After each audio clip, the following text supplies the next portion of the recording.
थोड़ा सा नीचे कर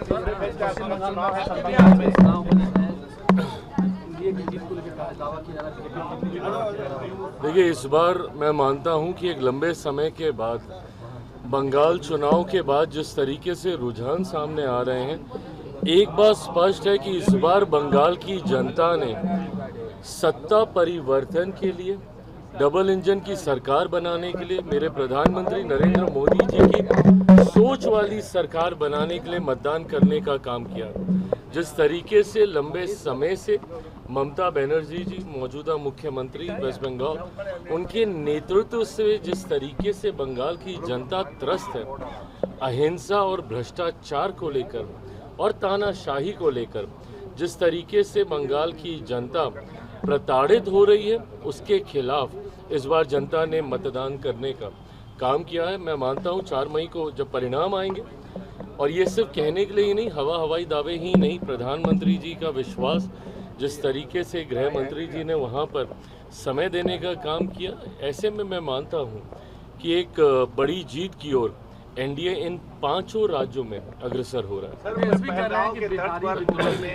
बीजेपी जो है वो बिहारी विद्रोही है।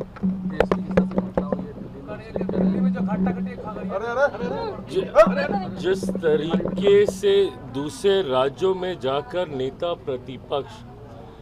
बिहार को बदनाम करने का काम करते हैं, ऐसे में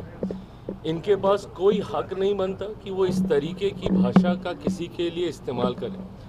प्रधानमंत्री जी के नेतृत्व में हमारी एनडीए की सरकार सबका साथ सबका विकास की सोच के साथ आगे बढ़ने का काम कर रही है, और इस बात को हम लोग भी सहयोगी होने के नाते सुनिश्चित करेंगे कि कहीं पर भी किसी के साथ भी किसी तरीके का अन्याय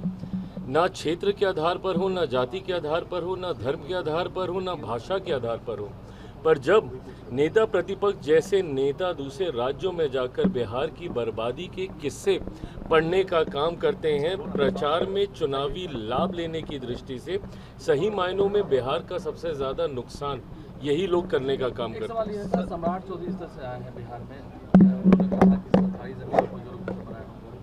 और इस तरह देंगे, ये बुलडोजर मॉडल एक तरह से ले सकता है, कैसे? देखिए, मॉडल बुलडोजर क्या मॉडल होता है नहीं होता मुझे नहीं पता, बट मैं इतना मैं ज़रूर मानता हूँ कि अगर कहीं पे कोई अतिक्रमण नाजायज़ तरीके से हुआ है, उसको हटाने की जिम्मेदारी भी सरकार की है, पर इस बात को सुनिश्चित करना होगा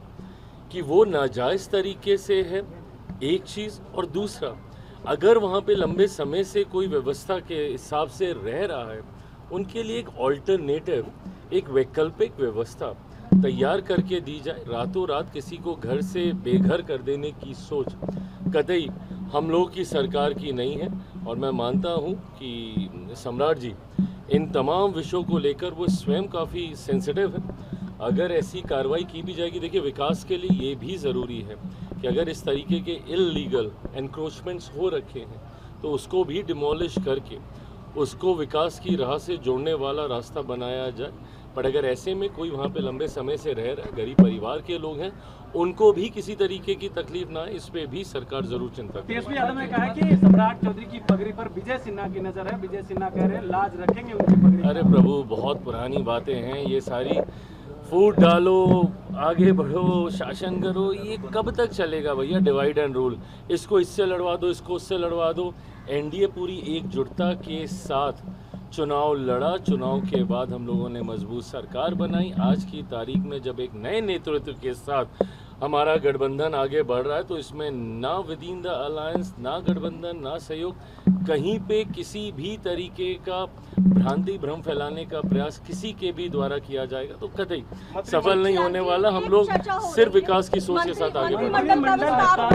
उसमें कहा जा रहा है कि एक मंत्री पद आपको और मिलेंगे और 2 एमएलसी की सीट आपके खाते में जाएगी। सब हवाई बातें, किसने बोला एक और मिलेगा, फिर नहीं मिलेगा, फिर मुझसे ही पूछा जाएगा क्यों नहीं मिला। जब जो होगा वो बहुत स्पष्ट तरीके से बता नेताओं पे आरोप लगा संजय सिंह पर, क्या फिर से उनको मंत्रिमंडल में जगह मिलेगी? अब से डीडी फ्री डिश की चैनल नंबर 57 पर देखिए न्यूज नेशन।